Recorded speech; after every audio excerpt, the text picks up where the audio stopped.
다음 주일은 저희들이 맥주절로 지키게 됩니다. 이 맥주절은 구원과 축복에 대한 감사를 고백하는 절기입니다. 기도하면서 하나님의 은혜를 기억하고 또 하나님께 감사하면서 또 일주일을 보내시고 또 하나님 앞에 더 풍성한 감사를 드리는 그런 절기들이 되었으면 합니다. 우리가 일반적으로 파스칼 하면은 수학자로 알고 있습니다. 그런데 이 파스칼은 수학자일 뿐만 아니라 종교 철학자이기도 했고 아주 신실한 신앙을 가지고 있었던 사람이기도 했습니다. 그 파스칼은 이런 이야기를 하고 있습니다. 오늘 축하는 제2의 천성이다. 제1의 천성을 파괴한다 라고는 말을 합니다.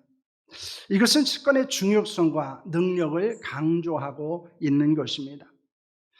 어떤 습관을 가지고 있느냐라고 하는 것은 어떤 인생을 살게 되느냐를 결정할 수 있다는 것입니다. 종종 악한 습관을 가지고 있기 때문에 자신만 아니라 다른 사람을 불행하게 만드는 사람도 있습니다. 반면에 좋은 습관을 가지고 있기 때문에 자신도 행복하고 또한 사람들을 행복하게 하는 사람도 있다는 것입니다. 여러분, 탈무드에는 또 이런 이야기가 있습니다. 세상에서 가장 지혜로운 사람은 배우는 사람이다. 가장 행복한 사람은 감사하며 사는 사람이다 라는 말이 있습니다. 항상 배우는 자로 살아가는 사람이 지혜로운 사람입니다. 항상 감사하는 자가 되고는 사람은 행복한 사람이 된다는 것입니다. 그러므로 우리는 자신의 인생이 불행하다고 생각하는 사람은 감사가 아니라 원망하며 살아갑니다.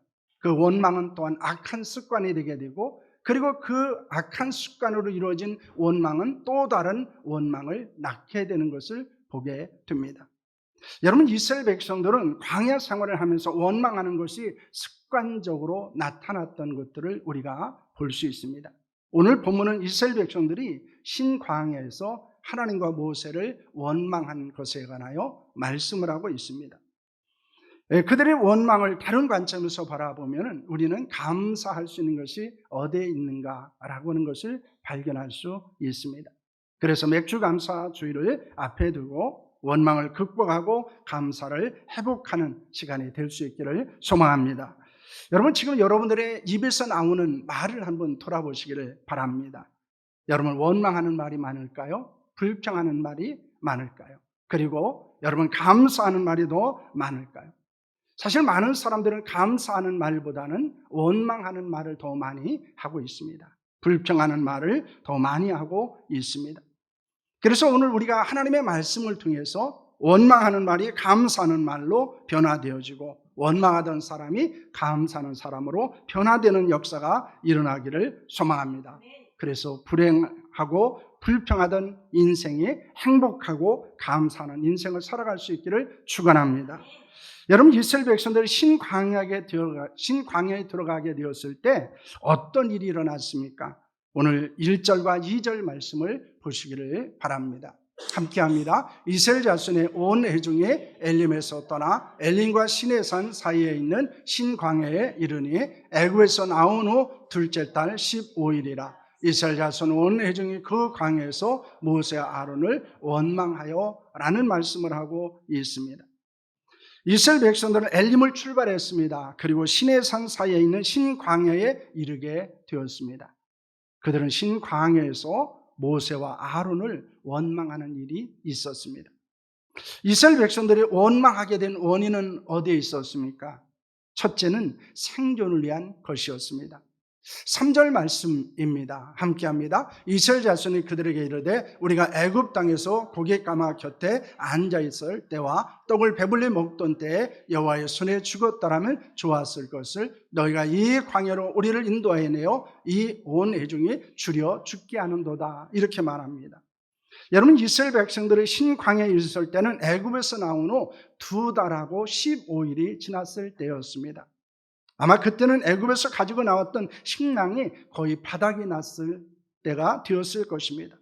그러자 광야에서 먹을 것을 먹지 못하고 굶어 죽을 것을 생각하고 원망하게 된 것입니다. 우리가 무엇을 먹을까? 무엇을 마실까? 무엇을 입을까에 대한 것으로부터 원망은 시작될 수 있음을 말씀하고 있는 것입니다. 왜냐하면 그것은 우리의 생존을 위한 것이기 때문입니다. 그것이 없어진다는 것은 염려와 걱정이 되는 일이기도 합니다. 그들은 먹을 양식이 떨어져 가자 죽음에 대한 위기를 느끼게 됩니다. 그리고 그 죽음에 대한 위기의식은 모세와 아론을 향한 원망으로 나타나게 됩니다. 이스라엘 백성들은 원망을 통해서 문제를 제기하고 해결하려는 시도를 하게 됩니다. 둘째는 탐욕으로 인한 것입니다. 오늘 8절 말씀입니다. 함께합니다. 모세가 또 이르되 여호와께서 저녁에는 너에게 고기를 주어 먹이시고 아침에는 떡으로 배부르시니 이는 여호와께서 자기를 향하여 너희가 원망하는 그 말을 들으셨습니다. 우리가 누구냐? 너희의 원망은 우리를 향하여 함이 아니요 여호와를 향하여 함이로다 라는 말씀을 합니다. 하나님께서 하늘에서 비같이 만나를 내려주셨습니다. 그리고 그것을 그들은 배불리 먹었습니다. 그러나 그들은 만족하지 못했습니다. 이스라엘 백성들은 고기를 먹을 수 없는 것으로 인해서 또다시 원망을 하게 됩니다. 그런데 그들이 만나로 만족하지 못하고 원망한 것은 무엇 때문이라고 말씀하고 있습니까? 민수기 11장 4절 말씀입니다. 함께 하겠습니다. 그들 중에 섞여 사는 다른 인종들이 탐욕을 품음에 이스라엘 자손이 다시 울며 이르되 누가 우리에게 고기를 주어 먹게 하랴라는 말씀을 하고 있습니다. 그들 중에 섞여 사는 다른 인종들이 탐욕을 품게 만들었다는 것입니다. 여러분, 탐욕이라는 것은 무엇을 이야기합니까? 절실하게 필요를 넘어서 분수에 넘치는 것을 욕심내는 것입니다. 절실하게 필요한 것이 아니고 없어도 되는 것, 때로는 그것이 우리에게 살아가는 데 있어서 그렇게 필요하지 않은 것까지 욕심내는 것을 말하는 것입니다. 하나님의 은혜로 만나를 먹었지만 만족하지 않았습니다. 탐욕으로 인해서 고기를 먹고 싶다고 울며 원망을 하게 됩니다. 이는 함께 살던 이방인, 특히 고기를 즐겨 먹던 사람들의 탐욕으로 인한 것으로 볼 수 있습니다. 이스라엘 백성들을 출애굽을 할 때 이스라엘 백성들만 나온 것이 아니었습니다. 성경은 잡족들도 함께 나왔다 이렇게 말합니다. 거기서 잡족이라는 것은 이방인들을 말하고 있는 것입니다. 그런데 그들의 영향을 받은 이스라엘 백성들은 고기를 먹고 싶다고 부르짖고 원망을 하게 된 것입니다. 여러분, 언제 원망하게 됩니까? 지금 누리고 있는 것, 지금 가지고 있는 것에 만족하지 못하기 때문입니다. 더 많은 것을 원하고 더 좋은 것을 원하기 때문입니다. 하지만 무엇으로도 우리의 욕심을 만족시킬 수 없다는 것입니다. 그런데 여기에는 영적 의미를 가지고 있습니다. 여러분, 만나는 생명의 떡입니다. 그리고 그 생명의 떡은 예수 그리스도를 예표하고 있는 것입니다. 그런데 우리는 예수 그리스도 한 분만으로 만족하지 못한다는 것입니다. 왜 그렇습니까? 세상 사람들의 유혹 때문입니다. 세상 사람들의 탐욕 때문입니다. 그런데 우리도 자연스럽게 그들의 탐욕이나 그들의 유혹에 넘어가서 우리도 예수 그리스도 한 분으로 만족하지 못하고 또 다른 것을 요구하게 되고, 그리고 그것이 충족되지 않을 때 우리는 원망하게 된다는 것입니다. 우리는 이스라엘 백성들의 원망을 통해서 생각할 것이 있습니다. 그 원망은 생존을 위한 것일 수도 있고 탐욕으로 인한 것일 수도 있습니다. 그런데 원인은 달라도 원망으로 문제를 제기하고 해결하는 것은 미성숙하고 불신앙적이라는 것입니다. 여러분, 우리가 살아가다 보면은 때는 결핍을 느낄 때가 있습니다. 부족을 느낄 때도 있습니다. 필요를 느낄 때도 있습니다. 여러분, 그때 그것을 어떻게 해결하느냐, 그것을 어떻게 극복하느냐라고 하는 것은 매우 중요한 것일 수 있습니다. 그런데 어린 아이들은 어떻게 할까요? 자신의 필요가 충족되지 않고 어려운 상황에 처하게 되면 아이들은 원망하고 불평으로 그것을 제기합니다. 그리고 그것을 해결하려고 합니다. 반면에 성숙한 사람은 원망이나 불평으로 문제를 제기하지 않습니다. 예를 갖추어서 자신의 필요가 무엇인지, 그리고 무엇이 부족한지, 무엇을 도와주었으면 좋은지를 이야기하게 된다는 것입니다. 이스라엘 백성들은 광야를 지나면서 결핍과 상실의 위기를 경험하게 됩니다. 그때 그들은 원망과 불평을 습관적으로 하게 됩니다. 반면에 모세는 그런 상황에서 하나님께 무릎을 꿇었습니다. 그리고 기도했습니다. 인내하며 하나님의 응답을 기다렸습니다. 하나님의 은혜와 긍휼과 역사하심을 간구했습니다. 그리고 하나님은 모세의 기도를 들으시고 그의 필요를 채우시고 그에게 있는 문제들을 해결해 주셨던 것을 볼 수 있습니다. 여러분은 어떻게 문제를 제기하고 여러분은 해결해 나가고 있습니까? 혹시 이스라엘 백성들 같은 방법으로 어린아 같은 모습으로 문제를 만났을 때마다 원망하고 불평하고 있지는 않습니까? 가정에서는 어떻습니까? 여러분 직장에서는 어떤가요? 여러분 학교 생활 가운데서는 어떤가요? 여러분 사람들과의 관계 가운데서는 여러분 어떻습니까? 어떤 문제가 있었을 때 여러분 그것에 대해서 불평하고 원망하고 비난하고 정죄하고 하면서 여러분 그것을 해결하고자 노력하고 있지는 않습니까? 그러나 그것은 하나님의 원하시는 방법이 아니라는 것입니다. 문제를 해결하는 신앙적인 모습도 아닙니다. 하나님은 원망과 불평이 아니라 기도하고 인내하기를 원하십니다. 신앙적이고 성숙한 방법으로 문제를 제기하고 해결하기를 원하신다는 사실을 믿으시기를 바랍니다. 그런데 많은 사람들은 그렇게 그 문제를 해결하지 않아요. 아주 쉬운 것은 불평하는 것입니다. 원망하는 것입니다. 비난하는 것입니다. 그러나 하나님이 우리에게 요구하시는 것은 그렇게 우리의 그 문제를 해결하라고 원하시지 않는다는 것입니다. 하나님이 이스라엘 백성들의 원망에 대해서 어떻게 하십니까? 4절과 8절 말씀을 보시길 바랍니다. 함께합니다. 그때 여호와께서 모세에게 이르시되 보라 내가 너희를 위하여 하늘에서 양식을 비같이 내리니 백성이 나가서 일용할 것을 날마다 거둘 것이라. 이가 차여 그들의 내 율법을 준행하나 아니하나 내가 시험하리라는 말씀을 하고 있습니다. 8절 말씀입니다.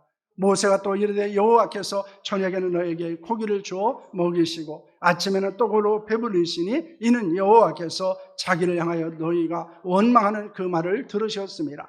우리가 누구냐? 너희의 원망은 우리를 향하여 함이 아니요 여호와를 향하여 함이로다 라는 말씀을 하고 있습니다. 하나님은 백성들의 원망을 들으셨습니다. 그들을 긍휼히 여기셨습니다. 은혜를 베푸셨습니다. 아침에는 만나를 내려주셨습니다. 저녁에는 메추라기를 내려주셨습니다. 이렇게 하나님은 아침과 저녁으로 이스라엘 백성들에게 일용할 양식을 주신 것입니다. 하나님은 그들에게 만나를 주시면서 하루분의 양식만을 거둘 것을 말씀하십니다. 만약 욕심을 내서 안식일 전날이 아님에도 불구하고 이틀분을 거두고 저장하면 그것이 벌레가 생기고 냄새가 나서 먹을 수 없다고 말씀하십니다. 이스라엘 백성들은 순종과 믿음의 시험을 통과해야만 했다는 것입니다. 그들은 생존과 탐욕으로 인해 원망한 것은 불신앙으로 인한 것이었습니다. 하루분 이상의 만나를 거두는 것은 불순종으로 인한 것이었습니다. 하나님을 향한 믿음이 있을 때 순종할 수 있습니다. 그러므로 순종은 신앙에 대한 고백이 행동으로 나타난 것이라고 볼 수 있습니다. 여러분 순종이 무엇일까요? 우리의 신앙이 행동으로 나타나는 것이 순종입니다. 그러면 내게 믿음이 있다고 하는 것, 내가 신앙이 있다는 것은 결국 순종한다는 것을 말씀하는 것입니다. 지금도 우리에게는 믿음이 없으면 말씀에 순종할 수 없습니다. 내일을 살아갈 방법을 스스로 찾아와서 욕심을 낼 수밖에 없다는 것입니다. 우리에게는 내일에도 여전히 일용할 양식을 주시는 하나님에 대한 믿음을 가지고 있어야 합니다. 그 믿음으로 탐욕의 노예가 되지 않을 수 있습니다. 하나님의 말씀에 순종하는 자들이 되는 줄로 믿으시기를 바랍니다. 그렇기 때문에 내일에 대한 믿음이 있었을 때 우리는 순종하는 자가 될 수 있는 것입니다. 우리는 이스라엘 백성들의 모습에서 원망하는 사람들의 특징이 무엇인지를 발견하게 됩니다. 여러분 2절과 3절 말씀을 보시기를 바랍니다. 함께합니다. 이스라엘 자손 온 회중이 그 광야에서 모세와 아론을 원망하여 이스라엘 자손이 그들에게 이르되 우리가 애굽 땅에서 고기 가마 곁에 앉았을 때와 떡을 배불리 먹던 때 여호와의 손이 죽었더라면 좋았을 것을 너희가 이 광야로 우리를 인도해내어 온 회중이 줄여 죽게 하는도다 라는 말을 합니다. 그들은 과거를 이야기합니다. 애굽에서 생활하는 때를 이야기하고 있습니다. 그들은 애굽 땅에서 고기 가마 곁에 앉아 있었다고 말합니다. 떡을 배불리 먹었던 때가 있었다고 말합니다.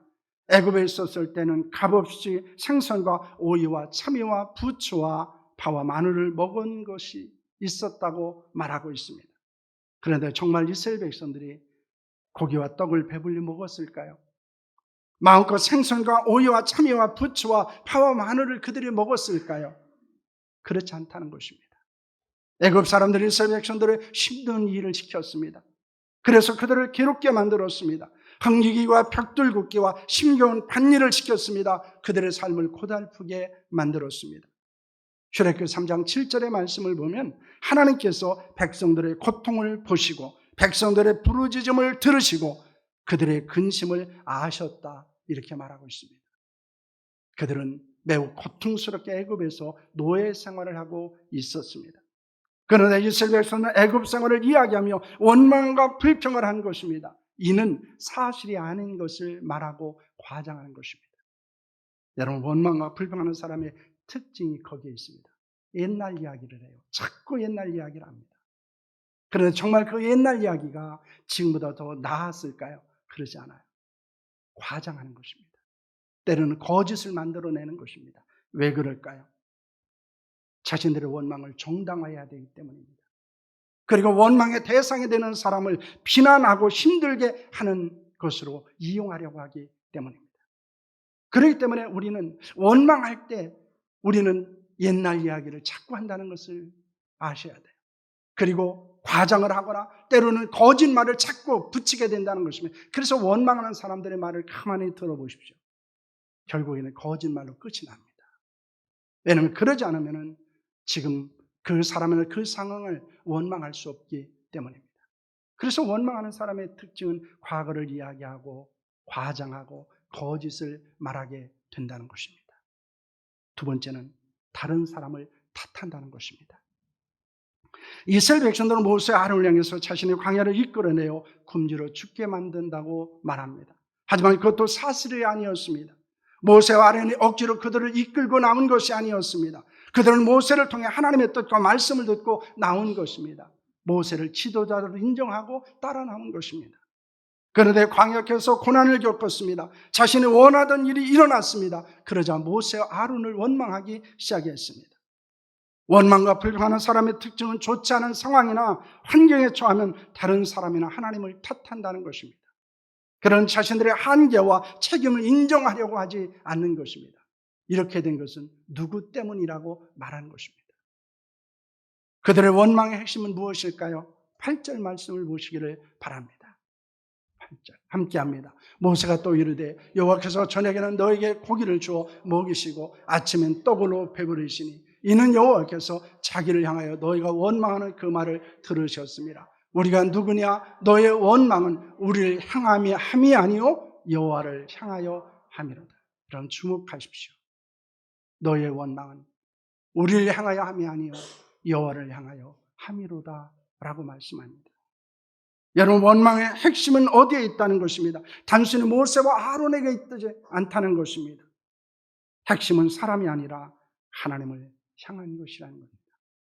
그러므로 원망은 하나님에 대한 불신앙이고 하나님을 대적하는 것임을 말씀하는 것입니다. 여러분 어떻습니까? 원망하고 불평하던 이스라엘 백성들 같은 모습으로 살아가고 있지는 않습니까? 과거의 이야기를 하고 과장을 하고 다른 사람이나 하나님을 탓하고 있지는 않습니까? 그것은 또 다른 죄를 범하는 것임을 우리에게 말씀하고 있습니다.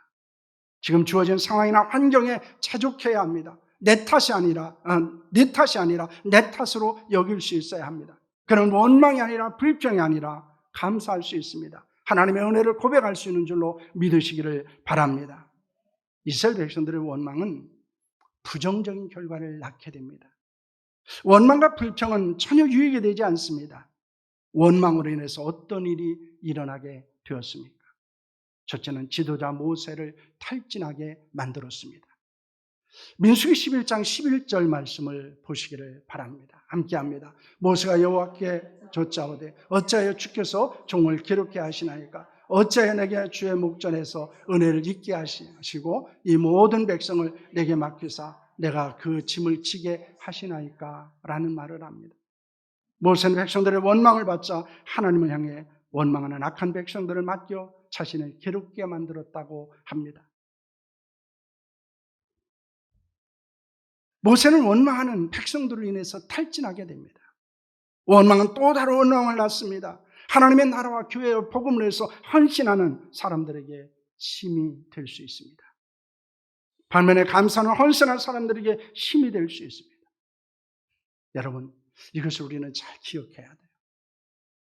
원망은 헌신한 사람들에게 힘이 되지 결코 않는다는 것입니다.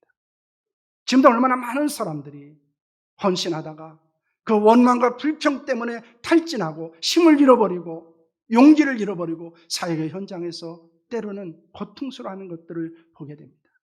여러분, 우리가 교회를 섬기는 것도 복음을 위해서 수고하는 것도 마찬가지입니다. 때로는 원망하고 불평하고 싶을 때가 있을 수 있습니다. 그런 상황이 될 수도 있습니다. 그러나 원망하지 말아야 됩니다. 불평하지 않아야 됩니다. 왜냐하면 복음을 위해서 교회를 위해서 수고하는 사람들에게 힘이 되어야 하기 때문이라는 것을 믿으시기를 바랍니다. 오히려 감사하고 인정하고 칭찬하고 지지하는 것을 통해서 그들에게 힘이 되는 자로 살아갈 수 있기를 축원합니다. 둘째는 이스라엘 공동체를 혼란스럽게 만들었습니다. 여러분, 민수기 11장 33절 말씀을 보시길 바랍니다. 함께합니다. 너의 자녀들은 너의 반역한 죄를 지고 너의 시체가 광야에서 소멸되기까지 40년을 광야에서 방황하는 자가 되리라 라는 말씀을 하고 있습니다. 백성들의 원망은 이스라엘을 광야에서 40년 동안 유리하고 방황하게 만들었습니다. 또한 지도자들과 백성들 사이를 갈라지게 만들었습니다. 그로 인해서 이스라엘은 갈등과 혼란에 빠지게 되었습니다. 지금도 마찬가지입니다. 원망과 불평은 교회를 갈등과 혼란스럽게 만들 수 있습니다. 반면에 감사는 안정과 평안을 얻게 한다는 것입니다. 여러분, 원망하느냐 아니면 감사하느냐라는 것은 우리 인생에 있어서 굉장히 중요한 문제입니다. 우리의 신앙생활에 있어서도 매우 중요한 것입니다. 우리의 입에서 감사한 말이 많이 있는가, 때는 원망하는 말이 많이 있는가라는 것을 우리는 끊임없이 돌아봐야 합니다. 원망은 원망을 낳습니다. 감사는 감사를 낳습니다. 원망은 힘이 되지만 감사는 힘이 됩니다. 여러분, 이것을 잊지 않으셔야 합니다. 우리가 어떤 문제를 만났을 때 그것을 원망과 불평으로 제기하고 해결하려고 하면 우리는 또 다른 원망을 낳게 됩니다. 그리고 무거운 짐을 지어주는 고통을 겪게 만들 수 있다는 것입니다. 때로는 힘들고 어려울 수 있어요. 때로는 불편하고 불안할 수도 있습니다. 내가 원하는 것이 아닐 수도 있습니다. 그럴 때 우리는 자연스럽게 원망하려고 합니다. 그러나 그것은 하나님이 원하시는 뜻이 아니라는 것입니다. 우리는 어떻게 살아야 될까요? 하나님의 공고하심을 믿고 자족해야 합니다. 하나님의 인도하심을 믿고 인내해야 합니다. 모든 일에 기도하며 감사해야 되는 줄로 믿으시기를 바랍니다. 여러분, 일주일에 한번 돌아보셨으면 합니다. 그러면서 여러분의 입술에서 원망과 불평의 말이 나오지 않도록 조심하셨으면 합니다. 우리가 추수감사주의를 앞에 두고서 우리에게 거룩한 변화가 일어나야 합니다. 그것은 언어의 변화로부터 시작됩니다. 말이 변하면 우리의 행동이 변하기 때문입니다. 여러분, 뿐만 아니라 우리가 원망하는 말을 하는 것은 우리의 마음속에 불평과 원망의 생각들을 가지고 있기 때문입니다. 그래서 일주일간 우리는 하나님 앞에서 좀 몸부림을 쳐봤으면 합니다. 하나님, 감사하는 생각을 하기를 원합니다. 그리고 감사하는 말을 하고 감사하는 행동을 하는 자로 살아가게 하여 주시옵소서. 그래서 모든 일에 기도하고 모든 일에 감사하는 자로 일주를 사시고 또 일생을 살아가는 저 여러분들이 될 수 있기를 축원합니다. 원망과 불평하는 자들이 아니라 감사하고 축복하는 자로 살아갈 수 있기를 소망합니다. 기도하겠습니다.